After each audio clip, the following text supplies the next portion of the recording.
Night, and the jungle breathes as if the earth itself is alive and unwilling to forgive.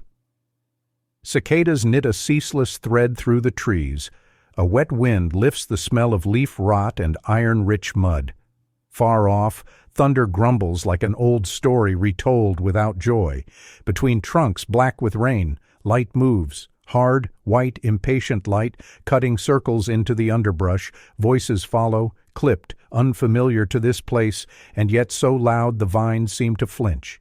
They find her in a dry cut of stream bed where trunks lie like ribs. She is young, no more than 20, and still as a snare that knows it has been seen. Dirt and rainwater color her cheekbones. Her mouth is a closed door. She does not beg. She does not plead. She swallows her name and holds it as if it were the last dry seed in a season of famine. Hands, too many, lift her by the elbows, and the back of the neck commands snap. A flashlight halo shakes over her shoulders, her wrists, the knot of her hair. One soldier laughs under his breath, the laughter of a man who doesn't want witnesses but found them anyway. Another mutters about bait. A third complains that the map is wrong, that the creek should have been to the west. The night absorbs the bickering and gives nothing back. They tie her to a sapling that leans like a listening ear. Not too tight, not too loose. There is experience in the measurements of harm. She is made to sit, then stand, then kneel. At each command she offers the same answer: silence. It is not the silence of fear. Fear tends to rustle, tremble, plead with the throat. This is the silence of a vow. It is heavier. It makes men angry. In the shadowed back of the group stands a boy who has not learned how to wear his face. 19, maybe eyes open too often. Evan Miller. He keeps distance as if distance were a charm that could keep contagion away. A strip of cloth darkens his collar where rain and sweat collect. He watches his boots, then the ground beyond them, then the woman, then the ground again, as if he were being tested on where his attention chooses to rest. He is not the one to speak. He is not the one to decide. His body has learned the flinch of orders. When the sergeant, Doyle, jaw like a brick, turns and points, Evan moves. He fetches water in a dented canteen. He sets it down near the prisoner without looking at her directly.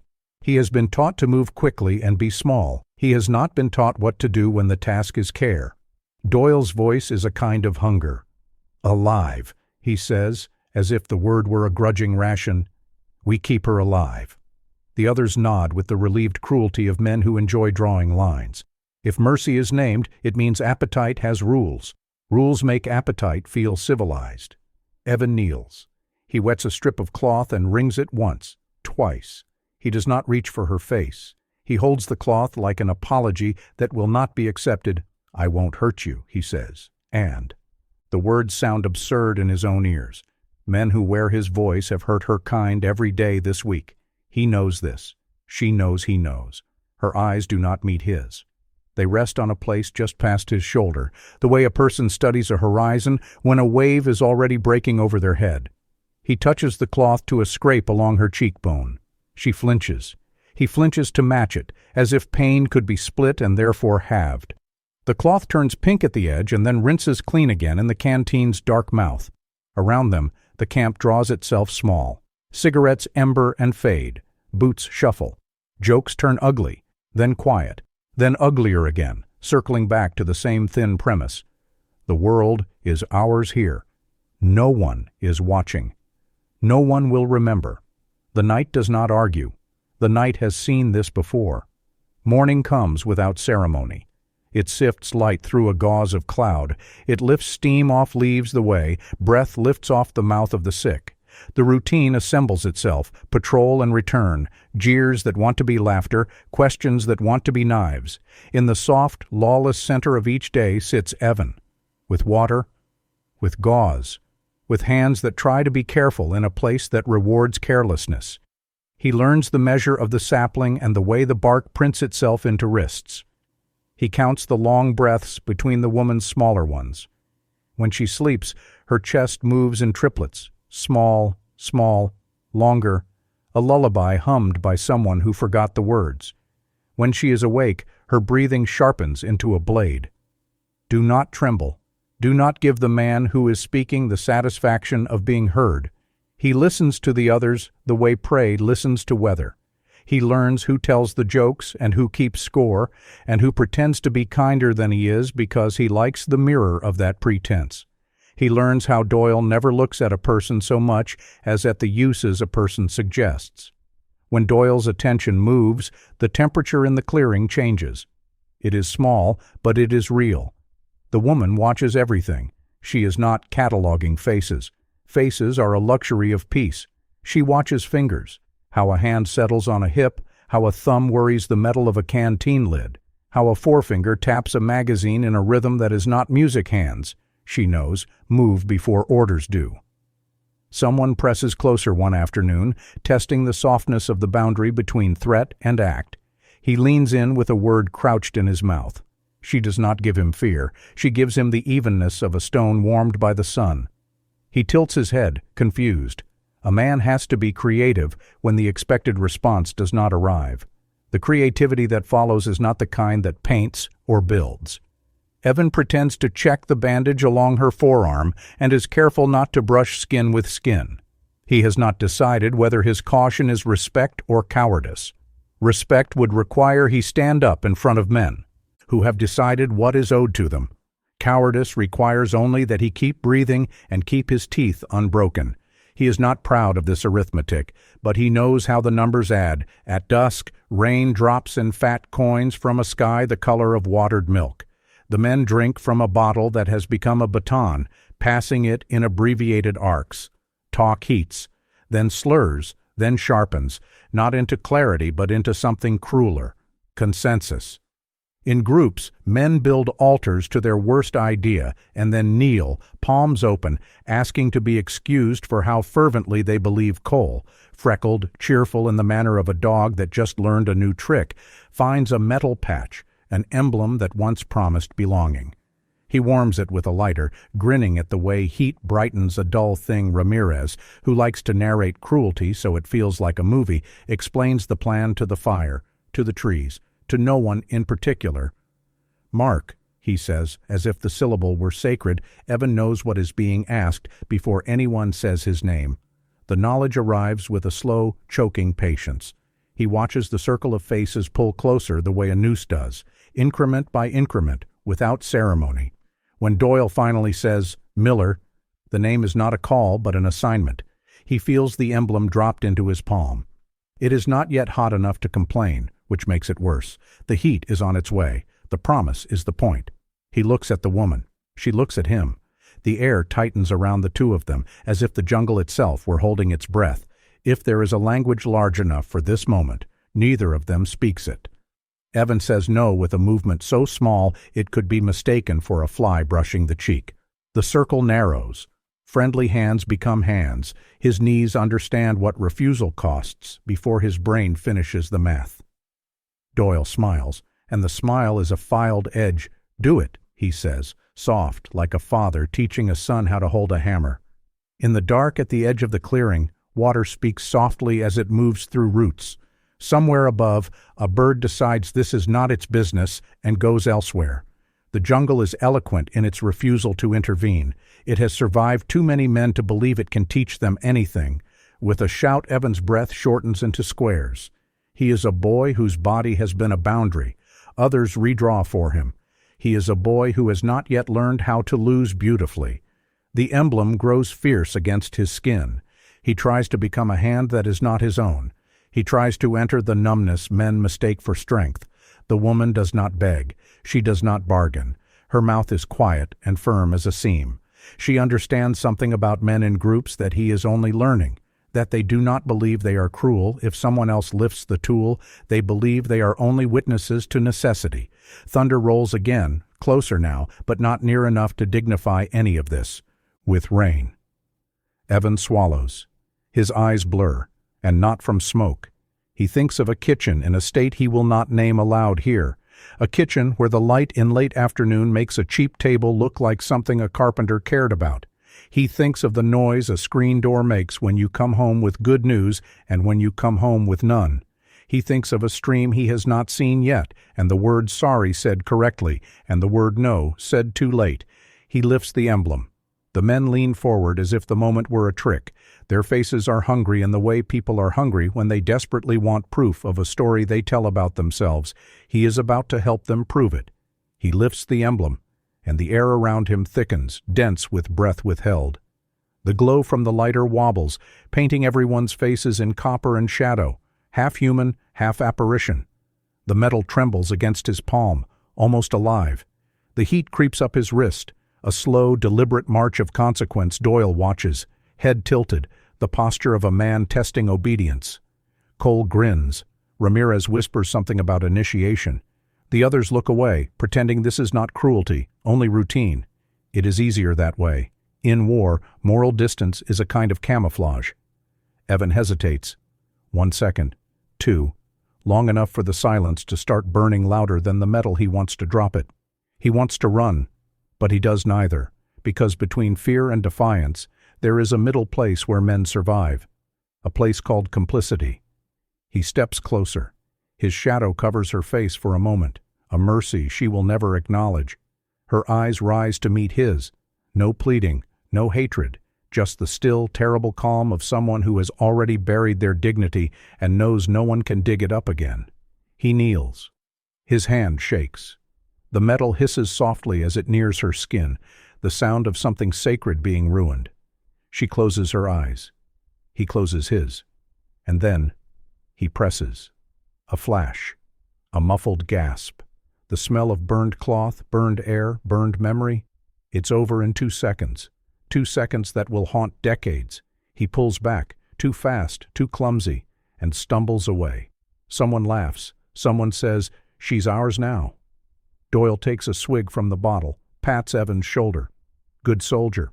But the word soldier feels like mud in his ear. He wants to scrape it out. He walks until the laughter fades, until all that's left is the night and the roar of his own pulse. He vomits behind a fallen tree. The jungle does not look away. In the black distance, rain begins, not enough to cleanse, just enough to spread the smell. He presses his burned palm into the mud, cooling it, hiding it. When he looks back at her, she is watching him, not with forgiveness, not even with hate, but with recognition, the cruelest mercy of all. She knows he didn't want to, and that knowing will ruin him more than any punishment could. Days blur. The sky repeats itself. Orders come and go. Patrols leave and return. Evan moves through the hours like a shadow whose owner has died. He brings her food. He brings water. He listens to her silence until he begins to hear words in it. Not language, but rhythm. There is steadiness there, resistance measured in breathing. He envies it. Once, she coughs blood into the dirt and wipes her mouth with the back of her wrist. He kneels to help, but she jerks away. Her eyes harden, not out of anger, but instinct. He stays still, hand hovering in the air, an unfinished gesture. Then, slowly, she lets him wipe the corner of her mouth. It is the smallest surrender in history, and yet it feels like a treaty signed without words. He whispers, "I'm sorry," but the air swallows it before it reaches her. Sorry is a language war does not translate. That night the camp turns mean. Bottles clink. Laughter sharpens. The men talk about home, but their stories bleed. They mix mothers and whores, prayers and victories, all into one heavy slurry of noise. Someone says, "She's too proud. We should break that." Someone else says, "Tonight, then." The agreement spreads like infection, quick, invisible, inevitable. Evan sits apart. He knows the tone. He's heard it before battles, before burnings, before things that needed silence to stay bearable. He looks at her across the clearing. She's awake, barely moving, but watching. Maybe she knows. Maybe she always knows. Later, Doyle calls his name again. The voice is casual, drunk, cruel. "Miller, you'll clean her up. Take her to the stream. Make her ready." The others laugh. The order lands like a slap. Evan doesn't move. "That's an order, son." He nods, because nodding is safer than refusing. The night opens into the jungle. Rain has stopped, leaving everything slick, luminous under a clouded moon. He unties her wrists, ties them again loosely. Enough for appearance, she follows, barefoot, Steps careful, almost soundless. The path winds through vines and ghostly trees. Frogs call from somewhere unseen. A single firefly hovers, then disappears. It feels less like walking and more like moving through a memory not yet made. The stream glimmers ahead, thin and silver, breaking over rocks that have forgotten what peace looks like. He kneels first, scooping water into his hand, pretending to wash his face. She waits, watching, not trusting, not resisting.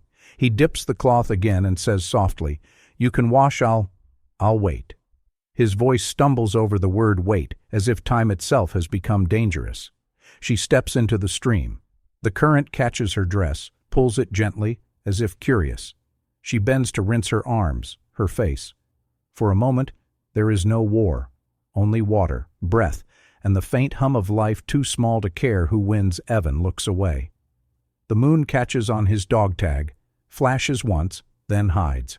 He draws his knife from his belt, slow, deliberate, and cuts the rope binding her wrists.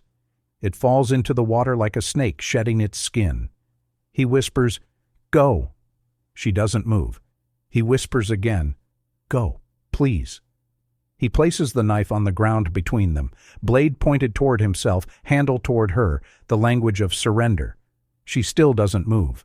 Her eyes narrow, searching for the trick, the trap, the condition. There is none. Only fear and sincerity drowning in it.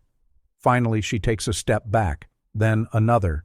Then she turns and runs, not stumbling, not gasping, just running, the way something runs when instinct finally wins over disbelief. The forest swallows her whole. Evan stands there, listening to the sound fade until even the silence feels heavier. He exhales, once, the kind of breath that empties a man. Then he does what cowardice requires. He lifts the knife again and draws it across his own forearm, a single clean cut. Blood comes fast, convincing pain floods in, sharp but honest. He lets it drip into the water, a crimson bloom that vanishes downstream. He imagines it might reach her somehow, a message, a proof, a confession. He stumbles back to camp with the wound still open, face pale, voice steady. "She attacked me, ran." The words taste like rust, but they come easily. Lies always do when they serve survival. Doyle stares for a long second, then laughs. "You got outsmarted by a girl, Miller?" The others join in, drunk and loud. One punches his shoulder, too hard to be friendly, too soft to be punishment. Then the real beating comes later, because humiliation needs audience. He takes it quietly. Every hit a payment toward freedom he doesn't deserve. When they're done, he's on the ground, chest heaving. Rain starts again, soft, almost merciful, washing the dirt from his lips. He closes his eyes and sees her face in the dark, not the fear, not the pain, but that moment of disbelief before she ran. The moment she thought, "Maybe this one won't kill me." The night closes in, sealing the clearing like a wound. The sapling stands empty now. Only the rope remains, half submerged in mud, the knot undone but still recognizable. The emblem they used lies cooling near the fire, its edges dulled, its meaning spent. No one bothers to pick it up. Evan lies awake until morning. When dawn finally comes, the mist settles low and blue. Birds return to their songs as if nothing has changed. He knows better. Something invisible, irreversible, living under his ribs where decency used to be. He looks at his burned palm, then at the cut on his arm. 2 wounds, 2 languages of guilt. One for what he did, one for what he allowed. He wonders which will scar deeper. He doesn't know it yet, but both will follow him. Through oceans, through decades, through the slow disintegration of excuses, until the day he learns that time heals nothing. It only rearranges the pain so you can carry it farther. The jungle hums its indifferent lullaby. Somewhere beyond it, the war will end on paper. But here, in this clearing, it will continue. For years yet, in the silence between what was done and what could never be undone. The body always speaks first, long before the mouth learns how to confess. When the doctor told him, the words came soft, clinical, restrained, as if the diagnosis itself were afraid of being overheard. The sentence was short, some Latin name that meant not long left. The walls hummed with fluorescent light. A chart on the table showed other people's lungs, other people's endings. Evan nodded as if the conversation were happening to someone else. The sound of his heartbeat filled the room louder than the voice across from him. Outside, Baltimore's winter cut through his coat. The cold smelled like iron. He stopped by the hospital wall, letting the truth settle in.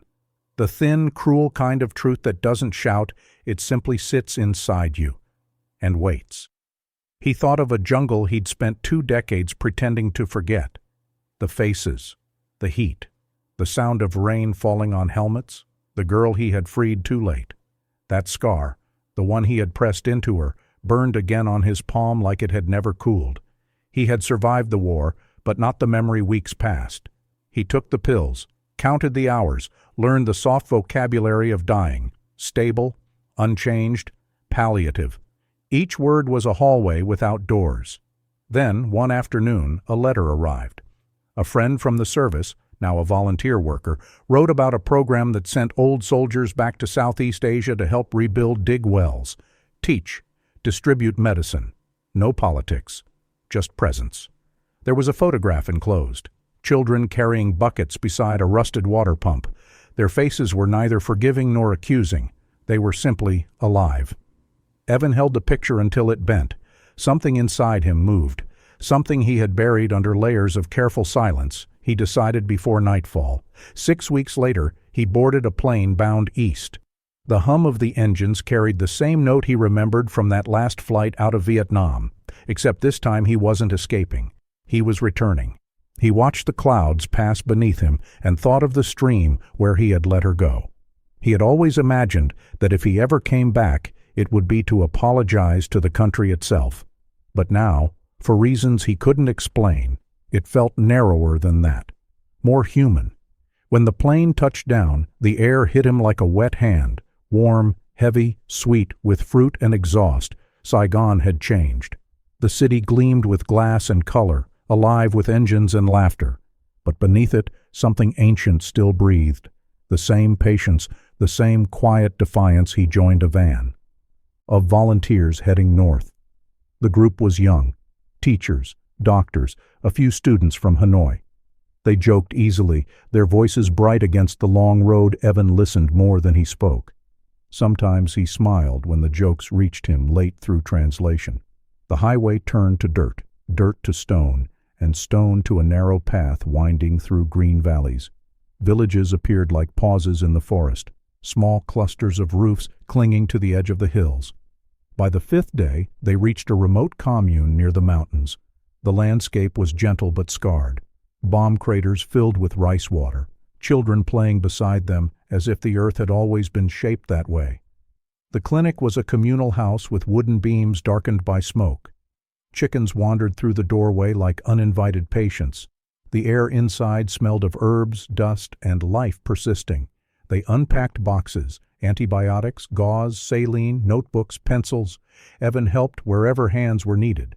The doctor in charge, a woman named Lynn, noticed his precision. "You have done this before," she said. He nodded. He didn't say when or how. By noon the room was filled.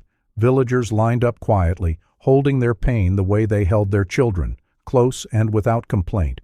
He was sorting cotton rolls when she entered. She stood just inside the doorway, neither stepping forward nor turning back. Her posture was steady, the kind born from years of learning to occupy less space than the world tried to take from her. Her face was older than the one he remembered, but the stillness was the same. She waited as a translator guided her to the doctor. Fever at night, tightness in the chest, cough. Nothing unusual. Yet Evan could not breathe. His heart recognized her before his mind dared to name her. When she removed the cloth from her shoulders, he saw the outline of her collarbone. Faintly, beautifully ordinary. He looked away before memory could make it sacred. The checkup continued behind a blue tarp hung for privacy. Evan stayed outside, pretending to count supplies, pretending not to listen. Then a gust of wind entered the room, lifting the tarp just for a moment, and in that moment the world tilted. The scar, pale against her skin, a half-circle of memory pressed into flesh that refused to forget. He didn't see the pain, only the permanence. The living proof of 2 seconds that had stolen 20 years, the tarp fell back into place. The world resumed its rhythm. But inside Evan, something cracked open and began to bleed again. He stepped outside before anyone could see his face. The air burned. The village spun with color and sound, children laughing, someone hammering, a rooster shouting its meaningless dominion over the yard. Life had continued without him. He sat by the fence, dizzy with shame, grateful for noise to hide his shaking. That night he couldn't sleep. He stared at the ceiling where geckos hunted moths between the shadows of the rafters. The letter in his pocket kept whispering for release. At dawn, he wrote. No salutation, no apology rehearsed. Just truth, raw and clumsy. He wrote about the night in the jungle, the fire, the emblem, the fear. He told her what he did, what he didn't, and what that difference had cost him. He admitted that cowardice can sound like mercy if spoken in the right tone. He told her he had thought of her not as a ghost, but as a measure of who he had failed to be. He told her he was dying, not for pity, but because honesty demanded it. He said he had returned not to erase, but to stand in front of what he could not outlive. When he finished, the sky outside had turned silver. He folded the pages once, then twice. His hands shook, not from illness, but from the fragile weight of the truth he finally carried in daylight. That morning, when she returned to the clinic, he found the translator, Thu, and asked her help. There's a woman, he said quietly. Her name is Mai. I need to give her this. Thu studied him, curious, then nodded. She comes often. I will tell her. Mai appeared at noon. She moved as if gravity obeyed her differently. When Thu explained, she listened, eyes still. Evan held out the letter. She hesitated, long enough for silence to stretch thin and almost tear. Then she took it.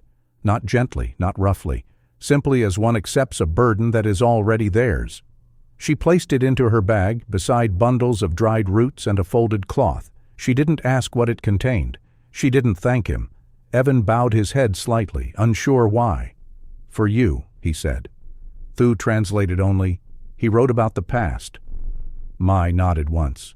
We all live there sometimes. She turned and left. Evan stood watching the door long after she was gone. The next morning came quiet, as if the world had agreed to hold its breath. Evan woke early, the letter already gone but heavy in his chest. He wondered if she had read it, or if she had thrown it into the fire as soon as she reached home. Either choice would have been mercy. The clinic opened again, and the day carried itself forward, patients arriving with the same patience as always. But at noon, when the air shimmered with heat, Mai appeared in the doorway. She walked in slowly, her woven bag on one shoulder. There was nothing in her face that betrayed anger nor forgiveness, only composure, the kind that costs years to build. Thu, the translator, glanced at Evan, sensing what this might be. She stood nearby, not intruding, ready to bridge whatever language would come next. Mai spoke first. Her voice was quiet, but it carried through the room. I read it, she said. Thu repeated the words in English, though Evan had already understood them by the weight of her tone. Mai set the letter on the table between them, folded neatly again, as if she had pressed the edges to keep it from falling apart. I read it, she said again, but reading is not understanding. Evan swallowed, the room tightening around his breath. Then ask me, he said, whatever you need to know. She looked at him for a long time. What could I ask? She said finally. The story is already written. Thu hesitated before translating, the words fragile in her mouth. I wanted to tell you myself, Evan said, not to erase it, but so it wouldn't belong only to memory. Mai studied him, eyes narrow not with suspicion, but with clarity. You think confession changes the past? No, he said, but silence makes it worse. The wind shifted through the open door, stirring the blue tarp that hung across the corner. It moved softly, like a curtain remembering a different room. Mai reached for the letter again and opened it, scanning a few lines. You wrote, she said slowly. I cut my own arm to protect you. She lifted her eyes. You call that courage? No, Evan answered. It was fear wearing another name. Something flickered in her gaze, not warmth, but comprehension. Then you know what it means to live with cowardice. I do, he said. She folded the letter once more, pressing it flat beneath her palm. "I cannot forgive men I have never met through you," she said. "Forgiveness is not a door you open for someone else to walk through. It is a fire you build for yourself." Thu translated softly, her voice unsteady. Evan nodded. "Then let me stay near that fire," he said, "even if it burns." Mai looked at him long enough for the moment to become uncomfortable. Then she placed the letter back into her bag and spoke one more line before turning away. "Tomorrow," she said, "I go to the spring above the village. If you wish to walk, walk. If not, stay." She left without waiting for an answer. Before dawn he was already awake. The air was cool and gray, smelling of wet bamboo and soil. He stood outside the guest house, uncertain whether she would come, or if his presence yesterday had been tolerated only out of politeness. Then he saw her. She was walking up the path from the lower houses, a basket strapped across her back, her posture perfectly balanced. When she reached him, she nodded once. "We go." He followed. The trail climbed gently at first, then steepened. The forest thickened, green pressing in on every side. Birds called unseen from the canopy. The sound of insects rose and fell like breathing. For a long time, neither spoke. Evan counted his steps, trying to keep the rhythm of her pace. The silence between them felt less like absence, more like negotiation, a truce held by effort. At last, she stopped near a low stream cutting through the slope. The water was clear, the stones pale beneath it. She crouched, rinsing her hands. "I come here often," she said. "The spring is higher up, but this is where I rest." Evan nodded.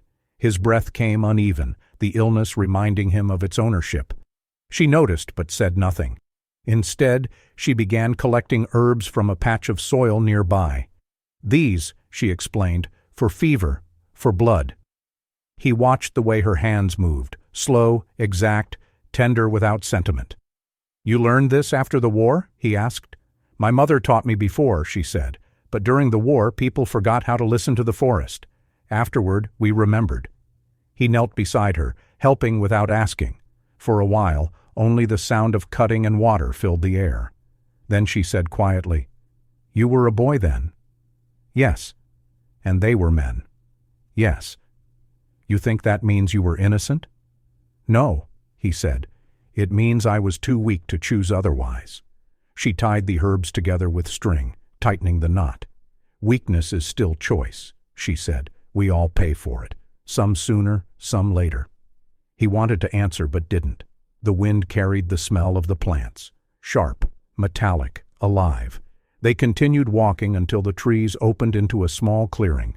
The spring was there, spilling from a stone ledge into a pool so clear it seemed to hold its own light. Mai knelt and filled a jar, the water catching the sky in fragments. Evan crouched beside her, his reflection trembling beside hers. "Do you ever dream about it?" he asked. She paused, then shook her head. "No. I dream about the days that came after, about rebuilding a roof, about my brother's children, dreams that belong to the living." "I still dream of that night," he said. "That is your punishment," she replied. He didn't deny it. She looked at him, her face unreadable. "You came here to die?" He hesitated. "I came here to understand why I lived." Mai's eyes softened just slightly. "And, do you?" "Not yet," he said. "But I'm starting to." She turned back to the water, dipping her fingers in. "When I saw you yesterday, I felt nothing," she said. "I thought that was peace. But now, speaking to you, I feel anger again, and pity, and something I don't have a name for." "Maybe it's the beginning of forgiveness," he said. "No," she replied, shaking her head. "Forgiveness is quieter than this. What I feel is recognition." She stood, brushing the dirt from her knees. "You should drink," she said, handing him the jar. "It's good for the blood." He accepted it. The water was cold, tasting of stone and time. He drank slowly, grateful for something that asked nothing of him. She watched him, expression unreadable. "You think your sickness is punishment?" she said. "It isn't. It's just the body ending. Punishment is what you carry while you live." He nodded, unable to speak. They stood there, two figures mirrored in the same small pool, joined not by forgiveness, but by the exhaustion of remembering. After a while she said, "Tomorrow I'll make medicine from these herbs. You will come. I will teach you how to boil them." He smiled faintly. "You would teach me?" "Yes," she said. "So you can keep living long enough to know what it means?"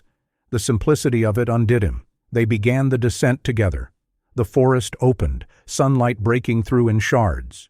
When they reached a tree split long ago by lightning, Mai stopped.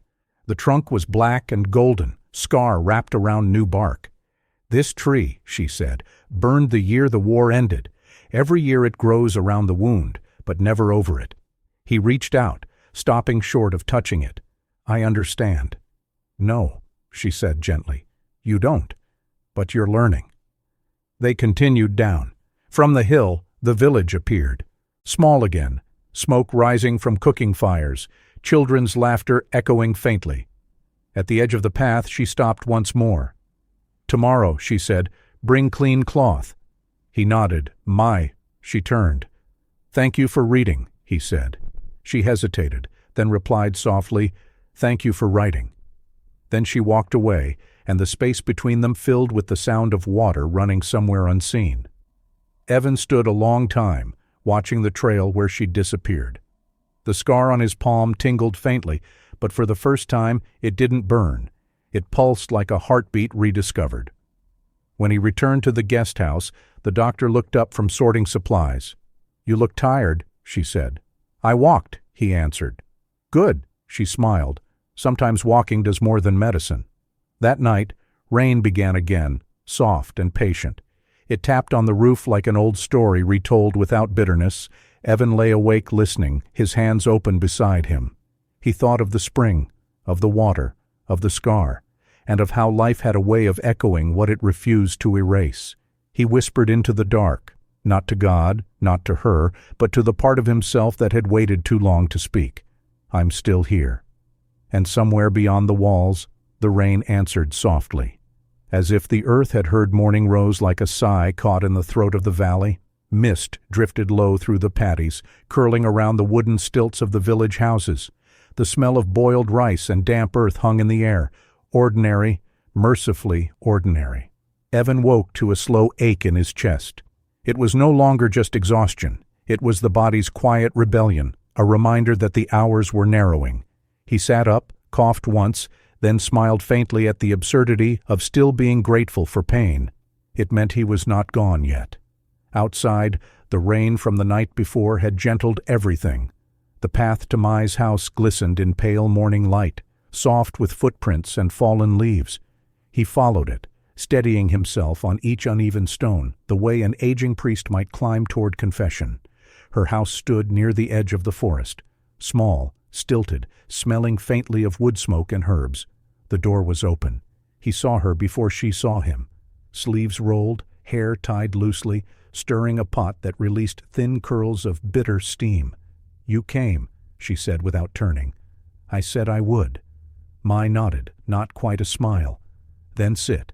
The fire needs tending, and I have too many hands for silence." He knelt beside the hearth. The flames licked quietly, blue near the core. The herbs in the pot darkened the air with a scent between medicine and memory. "What is it?"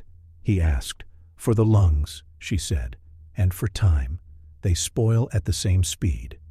He almost laughed. "You measure everything like a healer." "I measure everything like someone who has watched people vanish," she answered.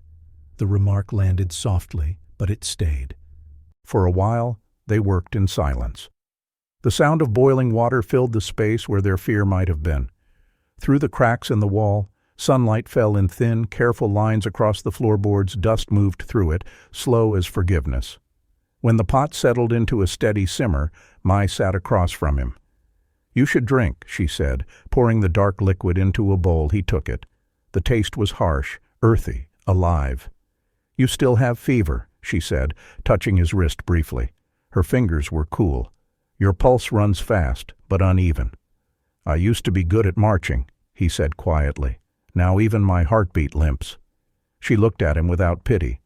"The body remembers what the mind forgets." You've carried too much for too long." He nodded, unable to answer. Outside, a rooster called once, bored of its own insistence. The village was waking, voices, footsteps, the rhythm of daily life unfurling again, oblivious to the small resurrection taking place in this dim room. "Do you regret coming back?" she asked suddenly. "No," he said.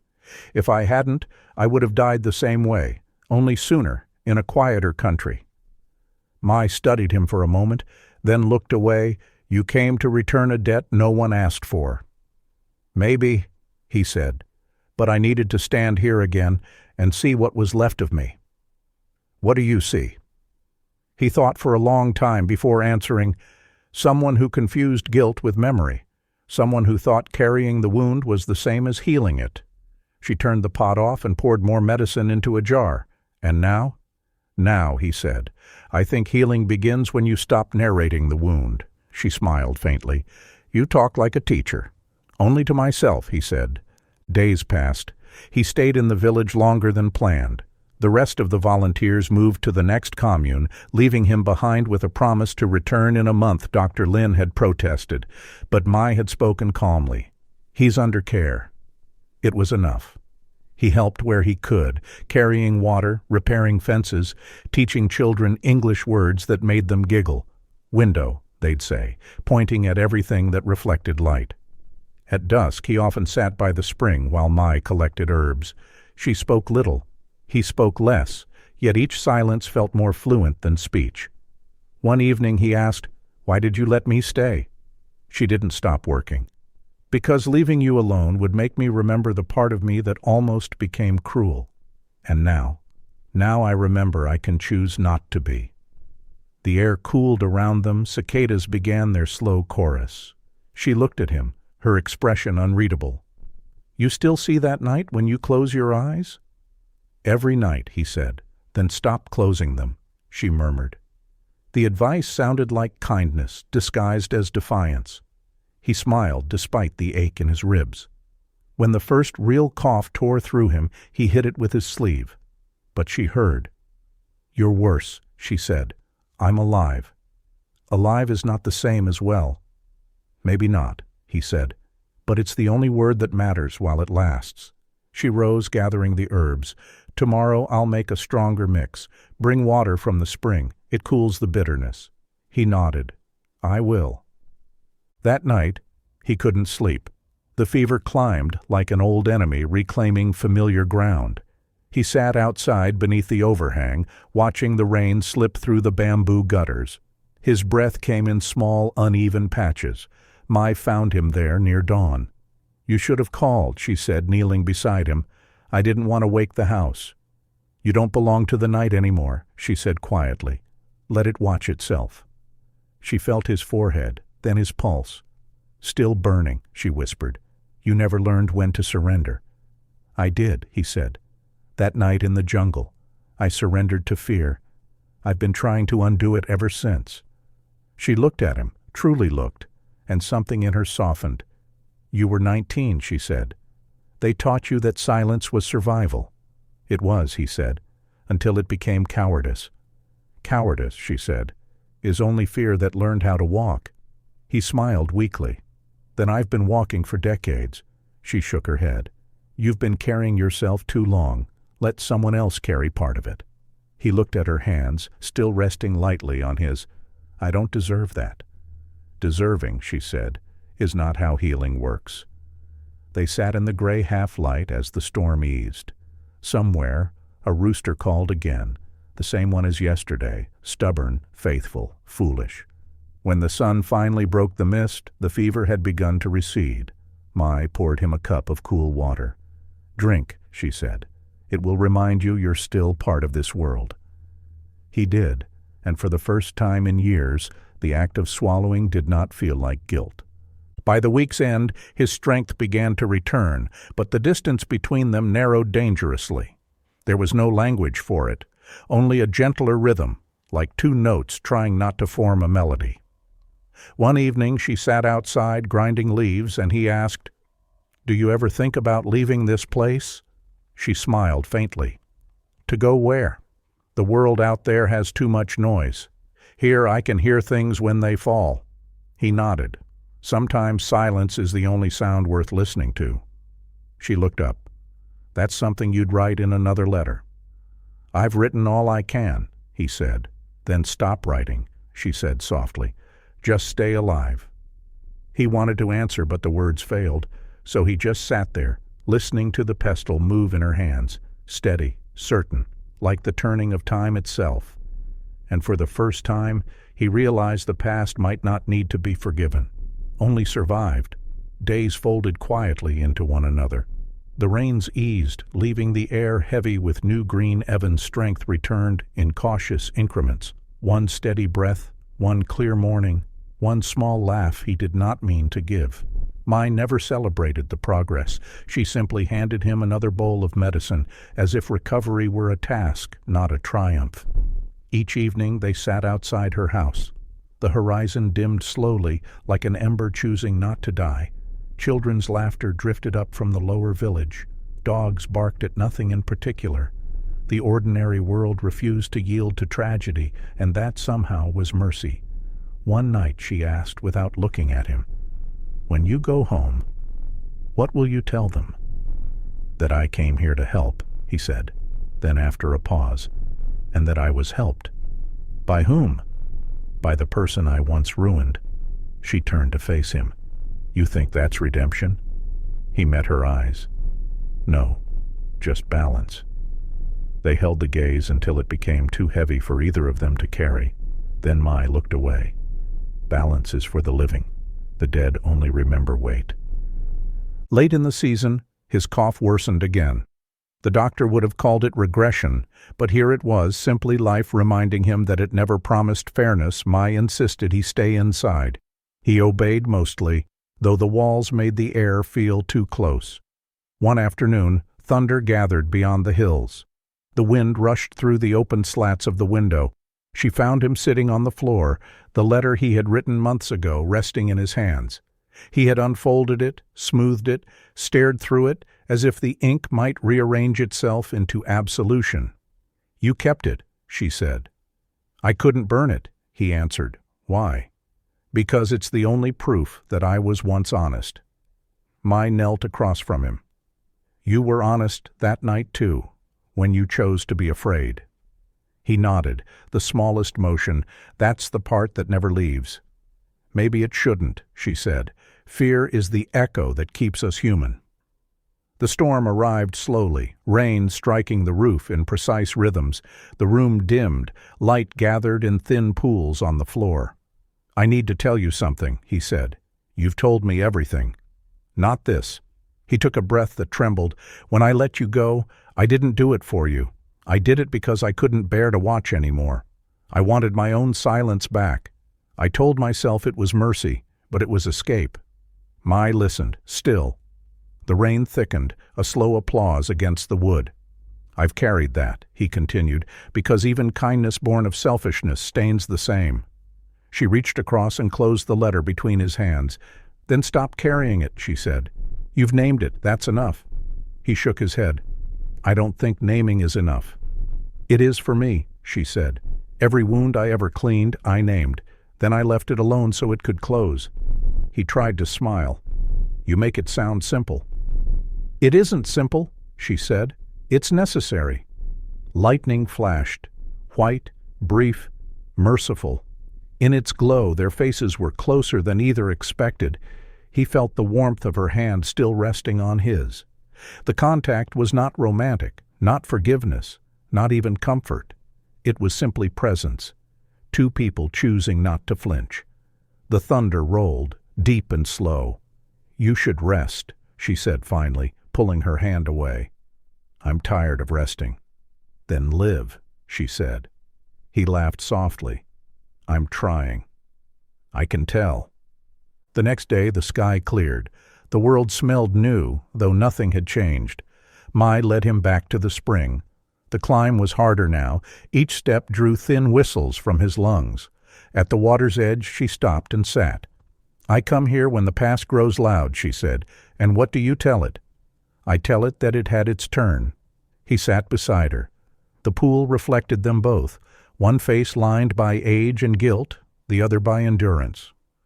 "My," he said quietly, "you once said forgiveness is fire you build for yourself. Have you built it?" She watched the water, where leaves circled slowly before sinking. "Maybe," she said, "but fire doesn't promise warmth. Sometimes it just burns quietly so the dark remembers its boundaries." He nodded. "Then let me sit by it, even if I never understand it." They stayed there a long time. When she finally stood, she reached into her basket and drew out something wrapped in cloth. "I've kept this since the day you gave me the letter," she said. She unwrapped it. Inside lay a small metal emblem, American, dulled by years and weather. He stared. "You found it?" "I did. Near the stream below. Maybe it fell from your hand. Maybe the earth gave it back." She held it out. "Take it." He shook his head. "No." "Then I will." She turned toward the water, knelt and placed the emblem on the surface. It floated for a moment, then sank, leaving only widening rings. "There," she said. "Now the past belongs to the river." He watched the ripples fade. "It's strange," he said. "For years I thought I needed forgiveness, but maybe all I needed was a witness." Mai looked at him. "You had one then. You have one now." He felt the words settle deep, heavy, right. A soft wind moved across the pool, scattering the reflections. He took a slow breath, the air tasting faintly of rain and soil. "I'm still afraid," he said. "Good," she replied. "That means you're still alive." They walked back together. The light through the trees flickered like an old reel of film, each frame both ending and beginning. At the foot of the hill, she stopped. "When I was captured," she said quietly, "I prayed only once. Not for rescue, for memory. I asked to remember the faces, even the cruel ones, because forgetting felt like dying twice." He listened, the words threading through the air like smoke. "Now," she said, "I think I can let some of them go." He nodded, unable to trust his voice. They reached the village as dusk arrived. Children ran past, their laughter wild and careless. Mai looked at them and smiled, really smiled, for the first time since he had known her. "You see," she said, "the world doesn't wait for us to make peace. It just keeps being itself." He smiled back, faint but genuine. "Maybe that's what peace is." "Maybe," she said. That night his fever returned, but softly, like a tide that knows it will recede. He lay on the mat, listening to the rain begin again. Through the thin wall he could hear Mai moving, grinding herbs, whispering instructions to herself. The sound was steady, certain. He found comfort in its rhythm. When she entered, carrying the bowl, he tried to sit. She stopped him with a hand. "Rest," she said. He obeyed. She fed him the medicine slowly, spoon by spoon. Between each one, silence. Between silences, breath. He wanted to thank her but couldn't find the words. Gratitude felt too small for what this was. When the bowl was empty, she placed it aside. "Sleep now," she said. He closed his eyes. "Mai," he whispered, "if I don't wake—" "You will," she interrupted, "but if I don't—" She hesitated, then answered softly, "Then I will remember for both of us." The rain deepened outside, washing over the roofs, the river, the hills. He drifted toward sleep, the fever loosening its grip. His last clear thought was of the spring, the metal emblem sinking, the water closing, the world finally quiet, and in that quiet something began. Not redemption, not forgetting, but a fragile, steady kind of peace. The kind that grows only after the fire has learned to cool. The night deepened, thick and heavy with rain. Wind whispered through the palm leaves, carrying the low groan of the river beyond the fields. Inside the small house, the fire dimmed to embers. Shadows pulsed against the walls like slow heartbeats. Mai sat beside the mat, grinding herbs into paste. Though the bowl was already full, her hands worked from habit, not need. Evan slept restlessly. His breath came uneven, shallow, sometimes pausing just long enough for her to lean forward, fearing the silence that followed. Outside, thunder rolled again, low, distant, like something remembering its strength. She touched his wrist, warm but faint. The pulse trembled under her fingertips like a frightened bird. He stirred at the touch but didn't wake. His skin glistened with fever, pale beneath the lantern's thin light. For a long while she simply watched him breathe, the rhythm fragile but steady enough to count. The war had taught her how to measure life in small repetitions. A breath, a blink, a heartbeat that refuses to stop. She remembered the first night he had guarded her in the jungle, how she had hated him, his uniform, his language, even his kindness, because all of it had come too late. She had prayed for his death then. Now, 2 decades later, she found herself praying for his survival. "Don't leave," she whispered, not to him, not to any god, but to the space between them that had taken so long to mend. The rain softened, turning from rage to drizzle. She reached for a cloth and wiped the sweat from his forehead. His lips moved faintly, shaping a word she couldn't hear. Then another, clearer this time. "Forgive." She froze. He was dreaming, perhaps, or speaking to the part of the world that waited beyond pain. But the sound of that word cracked something open inside her. She wanted to say, "You already are," but the truth stuck behind her teeth. Forgiveness, she knew, was not something you declared. It was something that decided for you, quietly, when your anger finally ran out of places to live. She looked down at him, the scar on his arm faintly visible where the sleeve had slipped, a white line against tired skin. She traced it lightly, not to comfort him, but to remind herself that he had once bled for what little good remained in him. Then she blew out the lamp. The room went dark, except for the faint orange glow of coals breathing their last. "Sleep," she whispered. "You're allowed to sleep now." At dawn, the rain stopped. The world exhaled steam. Every leaf dripped with leftover light. Evan woke to the sound of birds cutting through the silence like new sentences the fever had broken. Sweat cooled on his skin. He blinked, and for the first time in weeks, the ceiling didn't spin. Mai was already awake. She sat by the open window, her back straight, hair damp with mist. The scent of fresh herbs filled the room. "How long was I out?" he asked. 2 days, she said. "You spoke in your sleep." He tried to smile. "Did I make sense?" "Not much," she said, "but you kept saying one thing, again and again." "What?" "Stay." He looked down, embarrassed. "I wasn't talking to anyone in particular." "Yes," she said softly. "You were." The silence after that wasn't awkward. It was full. The kind of silence that understands what words can't repair. She handed him a bowl of thin broth. "Drink slowly," she said. "You've been starving the body that's trying to forgive you."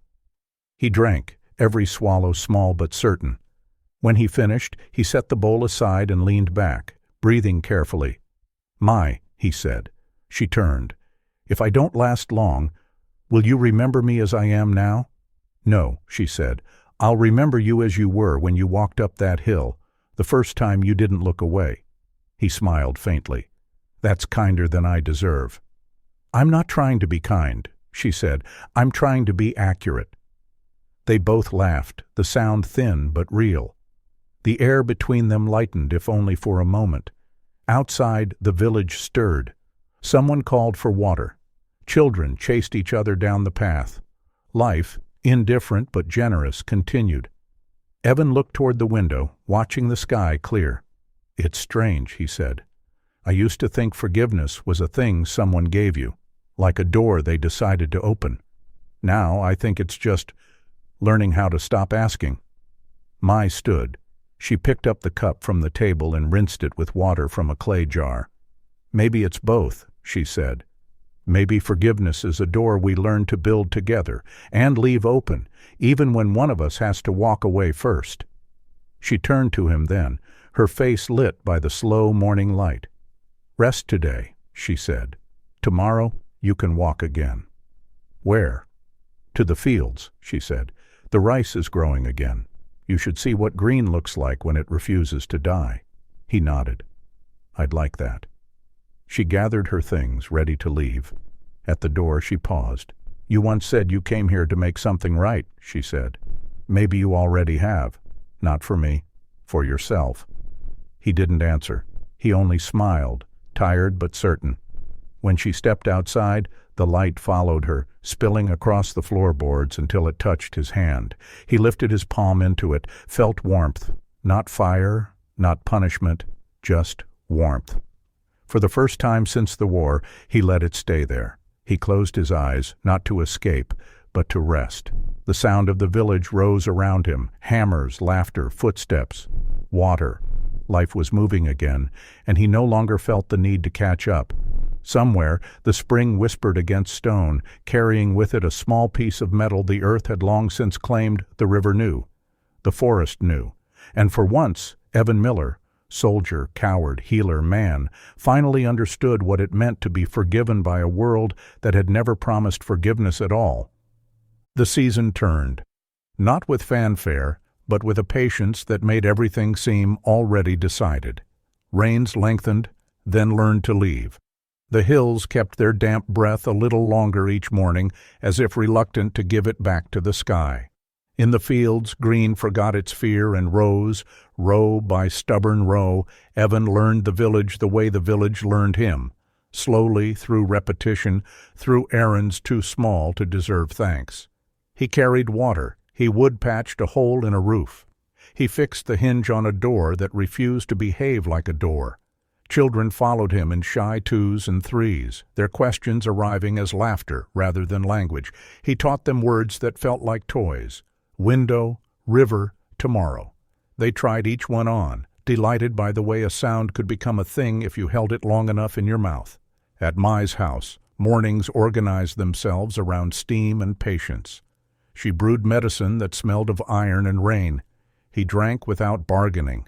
The bitterness no longer felt like punishment. It felt like being reminded what living costs when you insist on it. His breath steadied in small, negotiable tracts. Some days it failed him, and he sat with it failing, not angry, not brave, just present. They spoke less than they might have. The days did most of the talking in the slats of shade the roof made across the floor, in the way a pot's lid trembled before it settled, in the chirr of cicadas rehearsing their one long note until it could stand on its own presence, she had decided was the one language neither of them would mistranslate. At night, the fever returned sometimes and tried its old arguments. When it did, she sat beside him, not as a nurse, not as a saint, but as a person who had learned to keep company with pain and not take it personally. She would place a cool cloth where the heat was most insistent. If he dreamed, she let the dream pass without comment. If he woke, she gave him water without asking him to explain. "You're getting better," she said once, when the morning found him before the coughing did. "I'm getting practiced," he answered, "at living." She almost smiled. Same medicine. On days when he felt strong, they walked, to the spring, to the terraces, to the ridge where the air balanced on itself and pretended to be higher than it was. From there the village looked temporary, like a kindly idea someone had placed on the land to see if it would last. Sometimes Evan thought that was what the human world was, a series of temporary kindnesses that somehow keep not expiring. The first time the volunteer van returned, dust ribboning behind it like a second road, Dr. Lynn climbed down and studied him with her extra pair of eyes, the ones she kept for worry. "You look more here," she said, as if here were something you could weigh. "Mai's medicine," he offered. "Mai's stubbornness," she corrected, glancing at the woman who had not moved closer and never needed to. They restocked the clinic with boxes that had traveled the length of good intentions. Evan helped, then stepped back when the room became dense with people who had truly earned the right to be essential. He had made peace with being supplementary. Supplementary kept him honest. That evening, when the volunteers left, Lynn lingered. "You will stay?" she asked. "For now." She nodded as if now were the only measure that had ever mattered. "Then remember this," she said, not unkindly. "The body changes first, the story after." He carried the sentence around like a coin he hadn't decided to spend, the day's acquired ritual. He woke to the chorus that began before language, roosters auditioning authority, water learning its route, footsteps declaring intention. He swept the step. He checked the fire. He waited for Mai to return from the trees with news disguised as leaves. Once, when the cough surprised him and bent him double, he sat on the hard bench outside and watched the yard reshape around his breath. Mai stood in the doorway until the fit passed. "You don't have to count each one," she said. "I used to," he admitted. "I know," she said. "That's how the night survives, by being counted. We'll teach it to live without the arithmetic." He let the advice sit. He had learned not to reach for it like a rope, but to let it be the ground. In the lower village, a wedding arrived the way weather arrives, hinted at, predicted, then suddenly everywhere. Red cloth brightened doorways. A drum found its own echo between houses and followed it. Lanterns blushed into light along a string that did not know where it began. Someone handed Evan a paper lantern that smelled faintly of flour and patience. He held it the way you hold a spark when you've promised not to drop it. Mai came to the edge of the crowd and stood near him. They were not two people apart. They were two edges of a larger shape. The lanterns lifted when asked and became small moons imitating permission. One rose slow, then faster, then obeyed the wind and did not belong to anyone. Evan watched until his neck told him to come back to earth. He lowered his eyes and found Mai's already there, waiting for him to do just that. "What do people wish for?" he asked, not asking her to confess, only to narrate. "For the obvious," she said. "Health, harvest, old age that still recognizes its own hands." "And you?" "I wish to let the worst thing not be the last thing," she said plainly, as if she had been practicing the sentence for years without knowing it. He held his lantern a little tighter and wished nothing out loud. Some wishes only work when you do not translate them. A week later, they went back to the stream. The emblem slept where they had left it. If sleep is what water does to things, it decides not to return. He found a smooth stone that fit the space between his thumb and forefinger in a way that felt prearranged. He did not pocket it. He placed it on the bank, a boundary marker for a border that no longer needed guarding. "Do you miss your home?" Mai asked, not as a test, but as a human courtesy. "I think home is wherever I run out of excuses," he said. "And here?" "Here, I tell fewer lies." "Then it is a good place."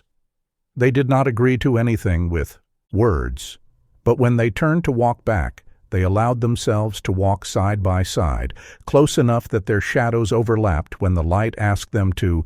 He wrote sometimes, less for her, more for the part of himself that still required a witness on paper. He did not write the old story again. He wrote the tiny logistics of living, the way a kettle remembers to sing, the exact second the hills lose their blue and accept their green, the precise kindness with which Mai ties a knot she expects to untie tomorrow. The pages made no case for him. They made a case for staying. When the first harvest came, he stood knee-deep among plants that bowed without surrendering. The water took his legs seriously and reminded him he was temporary. Villagers moved through the field like a machine built out of agreement.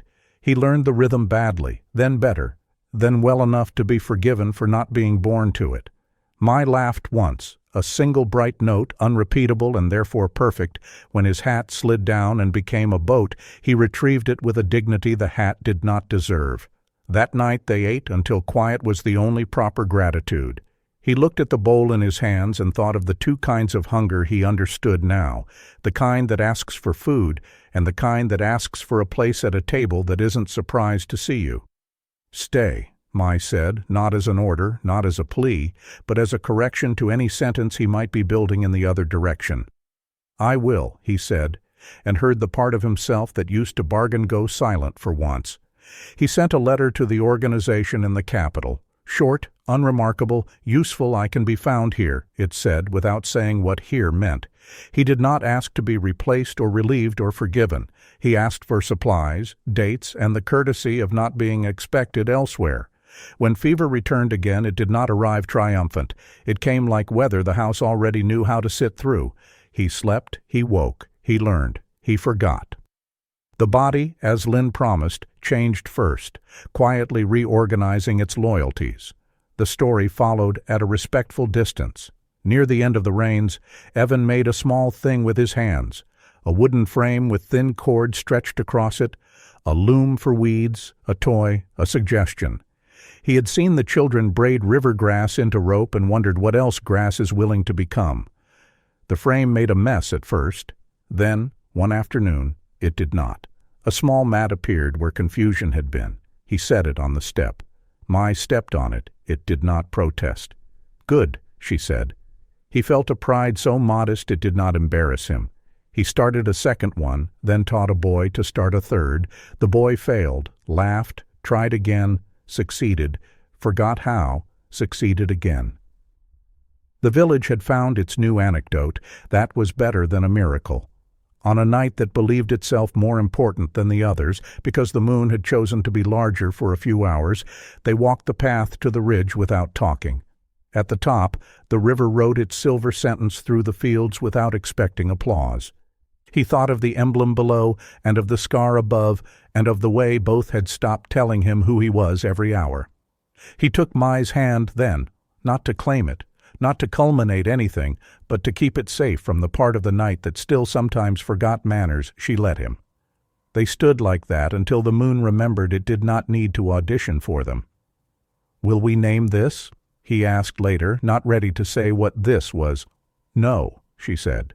"We will do it." He accepted the grammar. When the volunteer van returned again, Lynn brought news of a donor who wanted photographs of impact.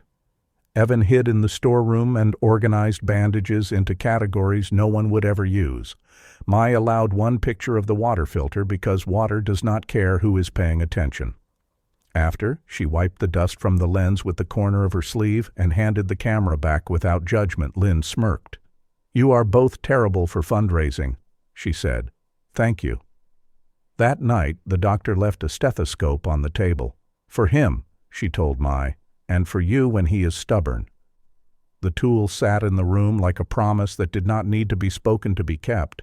Evan held it up to his chest sometimes when no one watched, listening to the low machinery he had once taken for granted. It sounded like someone working in another room, reliable, a little tired, not asking to be congratulated when the cold found the valley, gentler here than in the city. Evan's hands stiffened.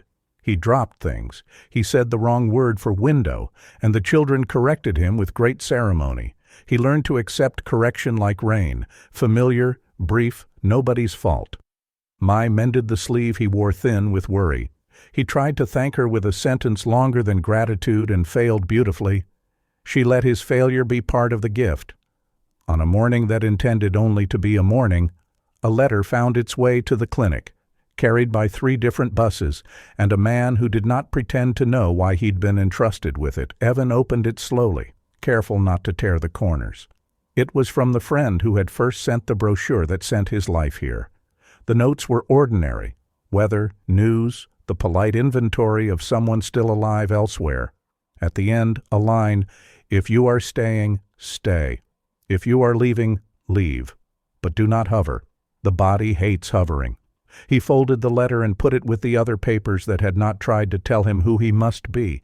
Later he burned them in the yard, not to destroy them, but to release them from having to wait for his decision. The smoke lifted and did not need to be interpreted. That evening, while the house decided how much light to keep, he and Mai sorted dried leaves into jars. He labeled the jars in both languages, not because either of them needed the help, but because the shelves looked more hospitable with names. When they finished, she stood back and assessed the room the way you assess a map you had not realized you were drawing. "This looks like a life," she said. "It does," he agreed. "Not a sentence." "Even better," she said, and meant it. He slept that night without dreaming of the jungle.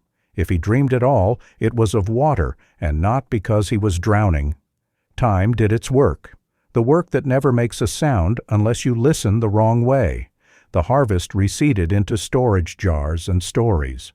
The fields accepted their winter brown the way a stage accepts a pause. Children grew a centimeter and insisted on measuring it against a door frame that had never asked to be a calendar. Evan walked a little slower, but he walked. He ate more, not because hunger demanded it, but because appetite learned the rhythm of staying. His cough backed away like a guest who finally took the hint. He did not announce improvement. He let the days collect the proof until even he believed it. In the village, people stopped calling him the American out loud. He became the one who fixes hinges, the one who counts the pills correctly, the one whose accent is a very polite dog. The nicknames embarrassed him and then taught him not to be embarrassed. Identity, he realized, is often just the last useful thing people remember about you. One afternoon, a boy brought him a bird with a broken wing. Evan had no talent for birds, only the common decency not to pretend. He carried it to Mai. She set the wing against a thin splint and wrapped it gently. "Now," she told the boy, "do nothing." The boy looked horrified. "Doing nothing is hard," she admitted, "but sometimes it is the only work that matters." The bird lived. The boy learned. Evan watched and didn't try to name the lesson. He did write one last letter, not to a person, to the country that had held him longer than any uniform. He wrote it without melodrama, without excuses. "I came back because I could no longer afford to be someone who hadn't," it said, then stopped. He burned that one too, but smiled while he watched it go. Fire, he had learned, could be a place to put what no longer needed to be carried. When Lunar New Year approached, the village changed its clothes. Red appeared where brown had been so confident. Paper cutouts insisted on doors that did not usually believe in decoration. The air smelled like sugar, pretending to be smoke. Evan helped hang lanterns and learned the ritual of pretending to mind when told he was hanging them wrong. On the eve, the communal house filled with the measured chaos of people who had rehearsed celebration enough times to make it look spontaneous. A drum called out the hour. Firecrackers stuttered like happy thunder. Mai stood near the doorway, watching with the posture of someone who remembers everything and chooses not to say so. Evan brought her tea in a chipped cup. "For luck," he said. "You don't believe in luck," she observed. "I believe in cups," he said, "and people." They toasted with tea the way survivors toast when they refuse to pretend they have conquered anything. The music gathered everyone into a single polite argument about rhythm. Evan learned to step wrong beautifully. Mai let herself laugh more than once and did not apologize. When the lanterns were released, older hands guided younger ones, together insisting that letting go is safe if done exactly like this. A girl asked Evan what he wished. He pretended he had forgotten the word for wish in both languages. The girl scowled. He admitted privately to the sky what he admitted to no one else. Let the worst thing not be the last thing. The lantern rose as if it had been waiting to hear that sentence to remember how later the village emptied itself into sleep, except for the few who had appointed themselves guardians of the last hour. Evan and Mai walked back along the path. The moon had learned subtlety. Their shadows practiced agreeing with each other. Near the spring, they stopped not to visit the part of the past that lived there, but because the present had asked for water. He filled a cup, drank, and did not make a speech. She watched and did not require one. "Do you think you're cured?" she asked, the question so bare it became merciful. "I think I'm not dying today," he said, "and that's enough to make tomorrow a possibility." "Good," she said. "Tomorrow the roof on the storage hut needs repair." He laughed. "Then I'm cured." "Don't be ridiculous," she said. "You're busy." The next morning tested the joke with rain. He climbed the ladder anyway. The wood complained in a language even he understood. Mai stood below with a rope and an expression that would have stopped a war if wars listened to expressions. He secured the patch and climbed down slower than he had climbed up. "You're not 20, she reminded him. "No," he said. "I'm someone else." She accepted the correction. As the months shifted their furniture again, the world did what it had been doing before either of them met it. Babies were born. One elder died with a dignity that taught the room how to close its own eyes. The fields performed the trick of becoming themselves over and over without applause. The clinic kept a ledger of both suffering and its interruptions. Evan and Mai built a shelf that had always been missing, and then noticed nothing fell off the table anymore. One afternoon, the friend from the city arrived without warning, a grin already applied. He had the look of someone who believed in a story and in the storytelling as separate miracles. He saw Evan, and his grin made room for respect. "You chose a place," he said. Evan nodded and felt the sentence land exactly where he needed it. They ate, they traded news, they did not attempt to summarize years that had no interest in being summarized. When it was time to leave, the friend squeezed Evan's shoulder, then turned to Mai. "You keep him," he said in charmingly incorrect Vietnamese. "He loses things." She considered the grammar and decided to like it. "We will try," she said. That evening, a storm rehearsed itself on the far hills and forgot to arrive. They sat in its absence and enjoyed the kind of quiet that only threatens to become a confession. Evan turned the stethoscope earpieces between his fingers. "What do you hear?" Mai asked. "Work," he said. "Reliable work." He began to forget the dates connected to the worst stories. He still honored them, the way you honor. A landscape that nearly killed you by not camping there again. But the calendar on the wall had impressions left by new chalk: vaccination day, market day, a child's birthday, marked with a drawing that looked enough like a cake to make the room sweet. He no longer dreamed the jungle with sound. When it visited in texture: wet leaves, a branch slick with rain that did not betray his step this time. Sometimes he woke and did not know why, and then realized he had woken simply to be grateful he had woken. He learned to go back to sleep without turning the gratitude into a project. Epilogue came not as an ending but as a kindness, disguised as a day like any other. They rose before the light had decided what kind of blue to be. The air was the temperature of a kept promise. Mai tied her hair with the same deliberate care she used to bind herbs. Evan washed his face in a bowl that had agreed to be cold. They walked to the fields with tools that had never pretended to be anything but tools. On the ridge he paused because the body asked to be asked whether it could continue. He listened to it and did not argue. "We can rest," Mai said. "We can," he agreed, and rested. The pause was not defeat. It was obedience to the thing in him that had become honest. From that angle, the village looked like a sentence he knew by heart now. Subject, verb, object, all of them content to keep their jobs. Smoke lifted in lines thin enough to draw, thick enough to mean the river updated its report on being inevitable. Somewhere a dog announced a bird. The bird ignored the dog. Everyone learned from everyone. "I used to think I needed the past to forgive me," he said, not because the moment required philosophy, but because sometimes the throat clears and what comes out is a truth that had been rehearsing for months. "Now I think I needed to forgive the part of me that believed I deserved to be punished forever." "Do you?" she asked. "No," he said, "not forever." She accepted that as if he had said the only available correct answer. "Good," she said, "because the roof over the clinic will not forgive you if you ignore it next week." He nodded solemnly. "I will apologize in nails." They walked on. At the spring, he knelt and drank the water that had once been an audience to their worst and their almost best. It tasted less like stone now, more like time. He did not imagine the emblem. He did not look for it. He allowed its absence to be the way the river chooses to speak when it is tired of being questioned. On their way back, they passed the tree split by lightning, the one that had decided to keep standing even after argument became boring. New growth had made a thin green rope across one edge of the scar. Mai touched it the way you touch the sleeve of someone you like. "It is impatient," she said.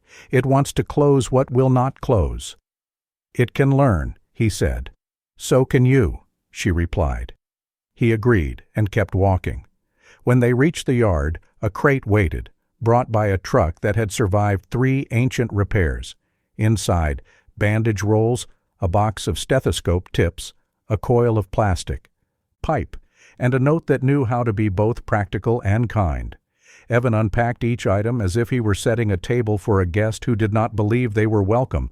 Mai arranged them where hands would find them without having to ask eyes for directions. That afternoon, a woman arrived with her daughter, who had been brave too long about a tooth. The girl tried not to cry and then remembered permission. Mai sat with her. Evan held the bowl. The tooth yielded to a technique older than the clinic and more satisfying. The girl looked at the small bloody proof and decided it had never been part of her. They all laughed because the room required laughter to rinse itself. As twilight arrived, the sky spent the last light exactly the way the day had earned it. Children recited the week's vocabulary at him with the confidence of new experts. Window, river, tomorrow. Enough. The last word stuck. He repeated it with them until it meant what it said. Night brought coolness and a kind of modesty. Stars auditioned one by one. In the doorway, Mai stood, then sat, then did neither. Evan joined her and did the same. They said little until saying little became the point. "Will you die here?" she asked eventually, with the respect of someone who understands that death is a logistics problem as much as anything else. "Maybe," he said. "Or maybe I will just stop being here while still being somewhere." That is acceptable, she decided. He turned his palm up on the step between them, not a gesture that demanded, only one that suggested availability. She placed her hand in it, the way you set down a cup you plan to use again soon. They did not look at their hands. They knew what hands look like. In the distance, water kept its appointment with gravity. The sound braided itself with the small noises a house makes when it believes itself unobserved. A moth orbited the lamp and learned its lesson politely. The air smelled like rice cooling and someone's idea of tomorrow. "If I had not come back," he said, "I would have died anyway." "Yes," she said, "and I would have been less alive." "Yes," she said again. They let the agreement sit there to do its work. When they finally rose, it was not because anything important had ended. It was because the night had asked them to sleep, so the morning could be trusted to show up. He lay down and did not count his breath. She blew out the lamp and did not count the steps between the door and where she would put her body to rest.